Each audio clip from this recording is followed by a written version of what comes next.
జాబిలమ్మ తొంగి చూసినమ్మ అందమైన లోకమే వెండి మబ్బులను ఎదురు చూసినమ్మ వెన్నెలమ్మ కోసమే పూసే కోయిలమ్మ పూసే పూలరెమ్మ జాబిలమ్మ రాకతో చిందులేసే ఆమని చందమామ తోడని చిందులేసే ఆమని చందమామ తోడని నింగి జాబిలమ్మ తొంగి చూసినమ్మ అందమైన లోకమే వెండి మబ్బులను ఎదురు చూసినమ్మ వెన్నెలమ్మ కోసమే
ఆగండి.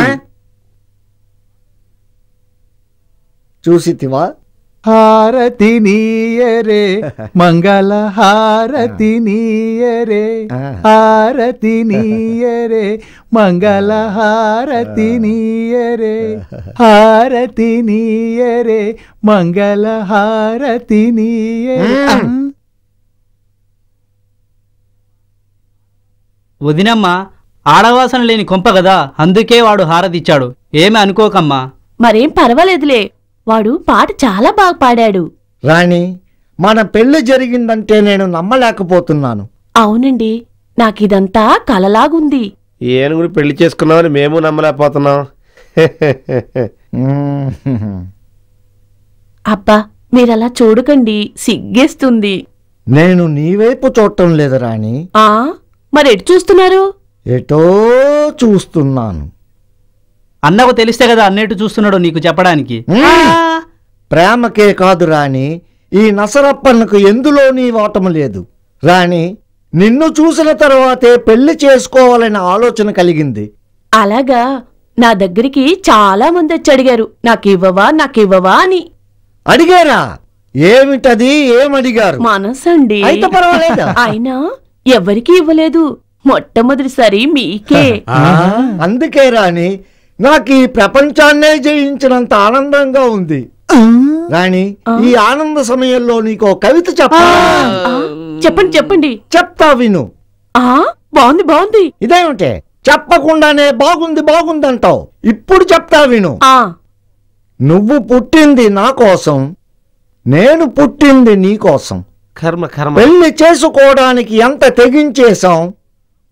నీ బాడీ నా కోసం, నా బోన్స్ నీ కోసం, నీ అందం నా కోసం, నా కళ్ళు నీ కోసం. మనం ప్రేమనే జయించేశాం. నీ కోసం ఇంకా పెంచనా ఈ మీసం. అది చూసి నీ పెదాలపై హాసం. ఇక మనం కొత్త సామ్రాజ్యంలోకి ప్రవేశిద్దాం. అందుకే అక్కడి నుంచి ఖాళీ చేశాం. వీళ్ళంతా ఏరే. అబ్బా ఎంత బాగా చెప్పారండి. మీ మీసం అంత బాగుంది మీ కవిత్వం. అదేమిటో రాణి, అందరూ అలాగే పొగుడుతూ ఉంటారు. సరే, నా సామ్రాజ్యాన్ని చూపిస్తాను పద. ఈ రోజు నుంచి నువ్వే కదా నా మహారాణివి. పద. పదండి. తోటలో నారాణి టారటే.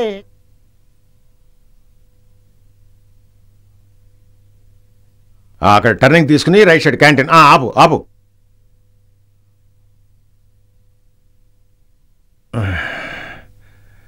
డబ్బులు తీసుకో బాబు.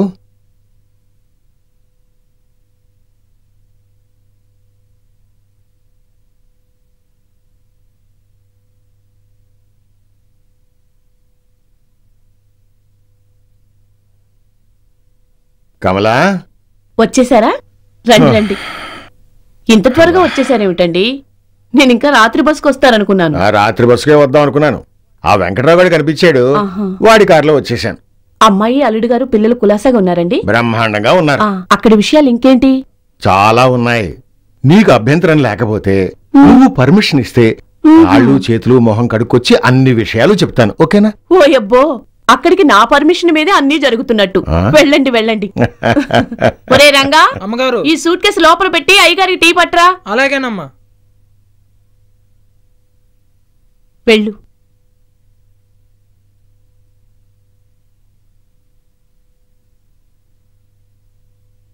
ఇదిగోనమ్మా. ఏమండి, టీ తీసుకోండి. ఏమండి, ముఖం కడగటం పూర్తయిందా? ఇదిగో వేడిగా టీ తీసుకొస్తున్నాను, తాగండి. త్వరగా పట్రా. తీసుకోండి. ఇప్పుడైనా చెప్తారా? ఇంకా ఆలస్యం ఏమైనా ఉందా? టీ తాగని. ఓహో, ఇంకా ఆ కార్యక్రమం పూర్తి అవ్వలేదు కదూ? చెప్పండి. చెప్పవాయ్. మీరు చెప్తానని చెప్పి నన్ను చెప్పమంటారేమిటండి? ఓహో, నేను కదూ చెప్తాను. అయితే అమ్మాయి అల్లుడు పిల్లలు అంతా కులాసగా ఉన్నారు. అబ్బా, ఇంకా విషయం మానరా? ఇందాక క్యాష్ కౌంటర్ దగ్గరే చెప్పారు. అయితే అంతే, ఇంకేముంటాయి? అయ్యో రాత, ఇందాక చాలా విషయాలు చెప్తానన్నారు కదండి. సర్లేండి, మర్చిపోయారేమో. ఇంతకీ పూర్ణిమ బళ్ళోకి వెళ్తుందా అండి? గుర్తొచ్చింది. మన పూర్ణిమ చాలా తెలివైన పిల్లని వాళ్ళ టీచర్ గారు చెప్పారే.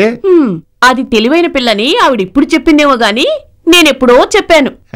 అది కాదే, మొన్న క్లాసులో టీచర్ గారు పిల్లలకి ప్రశ్న వేశారట. ఎవరూ సమాధానం చెప్పలేకపోయారట. అప్పుడు మన పూర్ణిమ చాలా తెలివిగా సమాధానం చెప్పిందిట. నిజంగా? నా బంగారు తల్లి. అది ఇంటికొచ్చాక వాళ్ళమ్మ దిష్టి తీసిందో లేదో. అయ్యో, దిష్టి తీసిందో లేదో అడగడం మర్చిపోయానే. సర్లేండి, చెప్పండి. ఏమండి, ఇంతకీ ఆ టీచర్ ఏమని అడిగింది? మన పూర్ణిమ ఏమని సమాధానం చెప్పింది? చెప్పండి. చెప్తాను విను. ఆ టీచర్ గారు అడిగిన ప్రశ్న ఏమిటంటే, ఒక లారీ మీద చాలా విలువైన సామాన్లు పెట్టి కట్టారట. ఆ లారీ బ్రిడ్జి కింద నుంచి వెళ్ళాలి. బ్రిడ్జి పైన రైలు పట్టాలున్నాయి.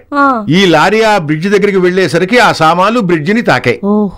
లారీ కదల్లేదు. అలా కదిలితే ఆ సామాన్లు కింద పడి పగిలిపోతాయి. అంచేత ఆ సామాన్లు కింద పడకుండా ఆ లారీకి గాని బ్రిడ్జికి గాని ఎటువంటి నష్టము కలగకుండా ఆ లారీ కింది నుంచి వెళ్ళాలి. ఎలా? ఆలోచించు, బాగా ఆలోచించి సమాధానం చెప్పు. చిన్నపిల్లల్ని అడిగే ప్రశ్న నన్ను అడిగితే ఎలా? నాకు తెలుసు, ఆయన నేను చెప్పను. ఓషోస్, సమాధానం చెప్పడం తెలియదని చెప్పకూడదు. ఆ క్లాసులో పిల్లలు కూడా టీచర్ అడగగానే ఇలాగే నీలాగే బిక్కమొహం వేశారట. అప్పుడు మన పూర్ణిమ గొప్ప తెలివిగా సమాధానం చెప్పిందిట. ఏమని చెప్పిందండి? ఆ లారీకున్న టైర్లోని మొత్తం గాలిలో కొంచెం గాలి తీసేస్తే ఆ లారీ హాయిగా బ్రిడ్జి కింద నుంచి వెళ్ళిపోతుంది టీచర్ అని చెప్పిందిట. అయ్యో, నా బంగారు తల్లికి అన్ని నా తెలివితేటలే వచ్చాయండి. ఆ టీచర్ గారు అలాగే చెప్పారు. నిజంగానా? లోపలి పద. సీత, సీత, వస్తున్నానండి. సీత, సీత. ఏంటండి అంత హుషారున్నారు? ఇవాళంతా హుషారేనోయ్. జోరుగా హుషారుగా షికారు పోదమా, హాయి హాయిగా తీయ తీయగా. అబ్బో, ఏమిటో అంత సంతోషంగా ఉన్నారు. సంతోషమేనోయ్. బోనస్ వచ్చింది సీత. 2 నెలల జీతం బోనస్ గా వచ్చింది. అబ్బో. అందుకేనో ఈ సంతోషం. ఇంతకీ ఏంటండి ఆ కవర్లు? అవే ఆ. అందరికి బట్టలు కొన్నాను సీత. చాలా సంతోషం అండి. పండగ వస్తుంది కదా, నేనే మీకు బట్టలు తెమ్మని చెప్దాం అనుకున్నాను. ఆ పనేదో మీరే చేశారు. నీకేం కావాలో నాకు తెలుసు సీత. ఎందుకంటే నువ్వు ఉన్నది ఇక్కడ సీత. యాక్టింగ్ ఎక్కువైంది సార్. ఏంటి, నా యాక్టింగ్ ఎక్కువైందా? అయితే నీ చీర కట్. ఇది ఇంకా ఎక్కువైంది. సరే గాని ముందా బట్టలు చూపించండి. అలా అన్నావు, బాగుంది. ఇదిగో, ఇది మేడం గారికి సారీ. చాలా బాగుందండి. ఇవి నా బట్టలే, సర్లే ఉండని. ఇది సుందర్ కోయ్. చాలా బాగుందండి. ఇది స్వర్ణ కోయ్. బాగుందా? ఈ డ్రెస్ చాలా బాగుందండి. మరి పూర్ణిమకి తేలేదా? లేదు. ఎందుకని? మొన్ననే కదా వాళ్ళ తాతయ్య వచ్చుకున్నారు. వాళ్ళ తాతయ్య కొంటే మీరు కొనరా? కొనను. దాని బాధ్యత అంతా నాదే అంటూ మీ నాన్న పెద్ద పోజులు ఇచ్చాడుగా. దానికేం కావాలో అన్ని ఆయనే చూసుకుంటాడు. అయితే మాత్రం ఇంట్లో అందరికి కొత్త బట్టలు తెచ్చి దానికి ఒక్కదానికి తేపోతే పూర్ణిమ ఎంత బాధపడుతుందో ఆలోచించారా? సీత, ఎంతో ఆనందంతో ఇంటికి వచ్చాను. నా మూడు పాడు చేయకు. నే చెప్పేది వినండి. బజార్కెళ్ళి తక్కువ రేట్లో ఒక గౌన్ తీసుకురండి. పిల్లలు ట్యూషన్ నుంచి వచ్చే వేళ అయింది. 2 పిల్లలు కొత్త బట్టలు చూసుకుని మురిసిపోతుంటే అదంతా బాధపడుతుందో ఆలోచించారా? బాధపడితే బాధపడిని, నేను మాత్రం కొన్ను. అయితే నాకు వద్దు. ఆ చీర తిరిగిచ్చేయండి. సీత, నా కట్టే కోపం తెప్పించుకు. వీటిని లోపల పెట్టు. పూర్ణిమ కూడా బట్టలు తెస్తానంటే ఇవి లోపలికి పట్టుకెళ్తారు. అంటే పూర్ణిమకి బట్టలు కొంటేనే ఇవి తీసుకెళ్తావు నువ్వు? అంతే. నీకే ఇంత ముండి పట్టుదలుంటే నాకెంత ఉండాలి? చూడు, వీటిని ఏం చేస్తాను. ఏమండి, ఏమండి, ఏమండి, నా మాట వినండి. ఏమండి, ఏమండి, ఏంటండి మీరు చేసే పని? ఇంకొకసారి నా మాటకి ఎదురు చెప్పావో ఏం చేస్తానో ఏం జరుగుతుందో నాకే తెలీదు. జాగ్రత్త.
అమ్మ పూర్ణిమ, టైం 10 అయింది, పడుకోమ్మా.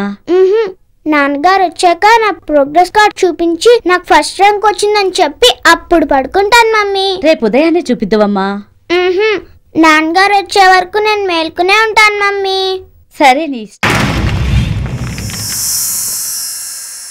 Like and subscribe Eagle Media Works.